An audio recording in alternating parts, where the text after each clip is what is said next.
La li di da da da da. La la la la la la li da la da.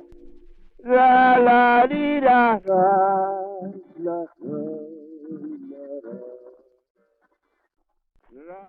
Hacia 1924, Brubetti escribe Con el alma, un libro dedicado a la juventud estudiosa, en donde nos dice: el pintor debe ser universal. Es un gran error pensar que el pintor deba solo saber pintar, que se le exija pasar toda una vida pintando únicamente y que ignore el resto de los conocimientos.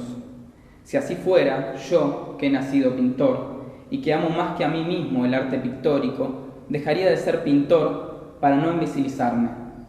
Un pintor así es semejante a un individuo invitado a banquetear, condenándolo de antemano a hartarse de un solo plato, prohibiéndole gustar de los demás manjares.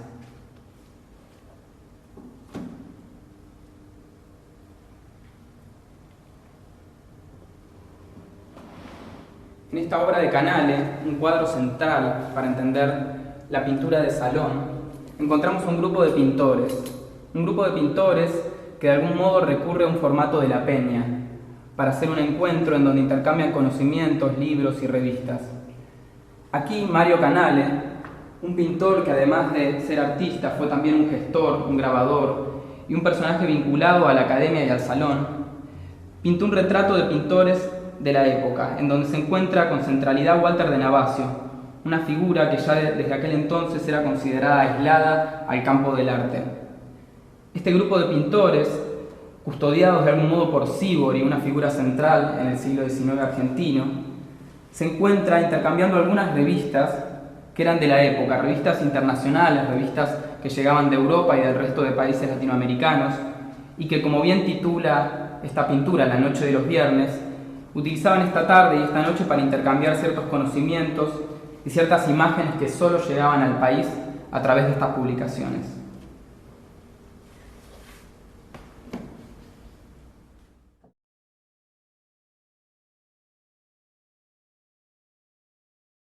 El campo artístico argentino del siglo XIX estuvo dominado completamente por hombres. Desde 1876, cuando se funda la Sociedad Estímulo de Buenos Aires, un lugar central en la educación artística en Argentina, diferentes grupos de hombres se reunían periódicamente para definir el rol del artista en Argentina, el rol de las instituciones y el deber ser del artista. El lugar de la mujer estaba resignado a unas pocas pinturas y unos pocos géneros de pintura más vinculados a las artes aplicadas, a las artes decorativas. En este campo completamente machista surge una pintora central para entender el fin del siglo XIX argentino. Ella es Julia Guernicke. Julia Guernicke se atreve a pintar toros a finales del siglo XIX, una pintura completamente extraña para lo que es la academia y la sociedad estímulo de ese momento. Si queremos tener un poco una imagen de cómo se desarrollaba el campo artístico para ese momento, una pintura de Mario Canale, pintada posteriormente, hacia 1910, y una pintura que gana el primer Salón Nacional, retrata a un grupo de hombres reunidos un viernes a la noche discutiendo sobre arte internacional. Allí se pueden ver numerosas publicaciones que traían algunos artistas que viajaban a Europa, en donde numerosas imágenes muestran las tendencias del momento. Julia Guernicke, la pintora de toros, estaba completamente excluida de estos grupos de artistas. Había academias que estaban reservadas para numerosos pintores y academias que estaban reservadas para pintoras. Las pintoras solo se dedicaban a pintar flores y a pintar toros, como Julia Guernicke. El campo artístico también estaba asignado por discusiones en torno al arte nacional, discusiones que de algún modo provenían de cierto machismo. Malarro encabeza esas discusiones junto a Schiaffino y a otro grupo de artistas en los que encontramos a Faustino Brubetti y a, por ejemplo, escritores como Obligado. Diferentes discusiones en torno a si los paisajes deberían tener o no figuras, si el paisaje nacional tenía que ver con lo regional o lo local, o si el paisaje nacional de algún modo estaba o no en el territorio. Malarro estudia en Europa con un viaje que puede pagar solo él, ya que el gobierno no lo incita a viajar, y allí desarrolla ciertas teorías en torno al arte nacional y por otro lado a la educación.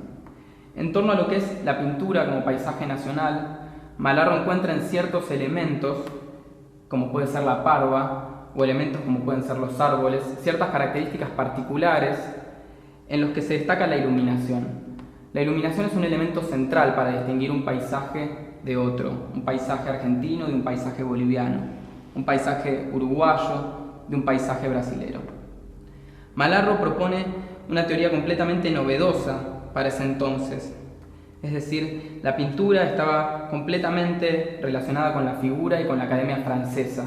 Malarro es el primero en abstraer de algún modo la figura del paisaje y proponer un arte nacional desde este entorno. Con respecto a la educación, Malarro es el primero en formular lo que fue el primer manual para la escuela primaria. Malarro desarrolla una serie de ejercicios que estaban destinados a los maestros, ejercicios en los que proponía que la goma de borrar era el principal enemigo del niño, y estos ejercicios fueron rápidamente autorizados por lo que era el Ministerio de Educación para reproducirse en diferentes escuelas y colegios del país. Allí esta teoría de avanzada que hoy mantenemos en las aulas, es decir, las teorías de Malarro que propone a principios de los años 10, siguen vigentes hoy en las aulas.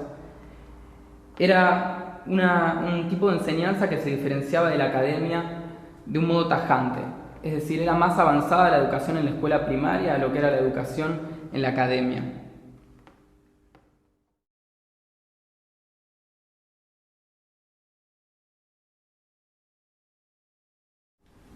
Hacia 1912, Faustino Brugetti se encontraba trabajando en Roma. En ese momento sus reflexiones conjugaban algo de los Maquiavelo italianos y también algunos pensamientos sobre los impresionistas franceses. Luego de realizar su primera exhibición individual en los salones del diario La Prensa, se lo titula como el primer pintor impresionista argentino. Hay una pintura central de su producción de este momento, de su producción italiana, que se titula La Siesta. En ella, 4 mujeres se encuentran en un momento de recreación en lo que era Roma de aquel entonces. Estas 4 mujeres están desarrollando actividades diferentes, una está leyendo, otra está tejiendo, otra solo se encuentra en reposo y una última, que se encuentra en el piso, parece observar una pluma. Esta pintura presenta un error de catalogación en la colección del Museo Castanino Más Macro de Rosario. Allí se la titula Figuras en el Paisaje. Figuras en el Paisaje es una pintura que se encuentra en el Museo Provincial de Bellas Artes Emilio Petoruti y la escena es completamente diferente. Es una pintura de los inicios de Brugetti, alrededor de 6 años antes. Allí, una madre trata de consolar el llanto de su niño.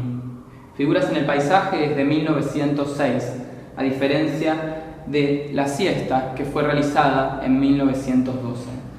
Hacia 1913, Faustino Brugetti regresa a la Argentina. Allí se instala en La Plata y comienza a tener una fuerte relación con Almafuerte, un poeta activo en aquel entonces. Tras las recomendaciones de Almafuerte, Brugetti se dedica a escribir ciertos textos, uno de ellos es Con el alma, en el cual reflexiona sobre diferentes aspectos del campo artístico, sobre la crítica, sobre el paisaje, sobre la pintura de género, sobre la academia. En relación al paisaje, presenta una discusión muy interesante para ese momento en relación a lo que es el arte nacional. Generalmente la historiografía estudia a Martín Malarro como el artista central en relación a la pintura nacional y el paisaje.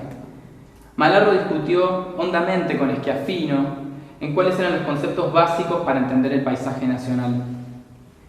Malarro pretendía que el paisaje debía ser una pintura local, una pintura inspirada en lo regional y concentrar en cierta luminosidad lo nacional en los objetos. Brugetti deriva de una tradición en la que las figuras concentran, en cierto modo, lo temperamental, y eso temperamental lleva de algún modo a determinar una relación con lo nacional, y no es propiamente el paisaje lo que determina lo nacional. Brugetti tiene un pensamiento universalista en torno a los conceptos de arte nacional. Brugetti, tanto él como su hijo, Romualdo Brugetti, un crítico activo durante los años 40, generan una teoría clave para entender esta postura del arte nacional. En Geografía Plástica Argentina, un libro de los años 40, Romualdo Brugetti presenta una tesis fundamental para entender la pintura de paisaje en Argentina. Allí dice que es la luminosidad de las diferentes regiones la que determina diferencias de territorio. No existen fronteras nacionales para entender la pintura de paisaje, sino que es esta frontera determinada por cómo la luz influye en los diferentes objetos del paisaje lo que nos determina un territorio diferente o una manera de entender el arte diferente. Por eso Bruguetti, tanto Faustino como su hijo Romualdo, estudian el paisaje desde las diferentes regiones de Argentina. Para Bruguetti, el paisaje de Córdoba es completamente diferente al paisaje de Cuyo y no podían ser entendidos ambos como pertenecientes a una misma nación. Estas teorías solo se trasladan a través de su hijo Romualdo. Tanto Malarro como Schiaffino de algún modo desplazan los pensamientos de Faustino Bruguetti y al encontrarse en un campo artístico tan incipiente como era el de La Plata, sus pensamientos son olvidados. Persisten sí los pensamientos de Schiaffino, que fue el fundador del Museo Nacional de Bellas Artes, en 1896.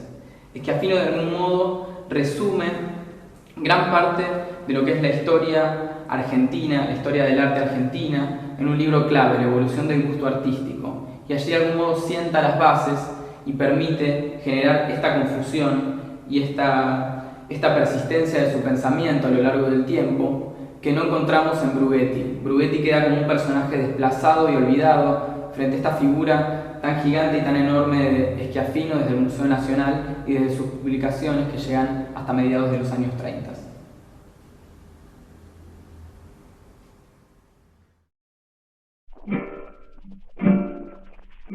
Adentro. Ra, li, ri, ra, ra. La, li, ra, ra. Ra, la, li, ra, la, ra,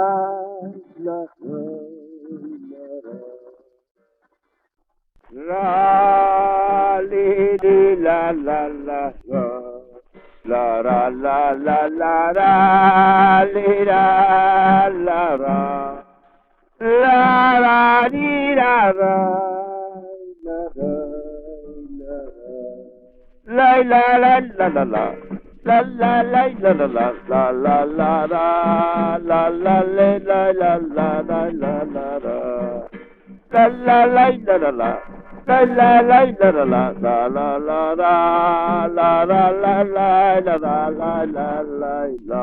la la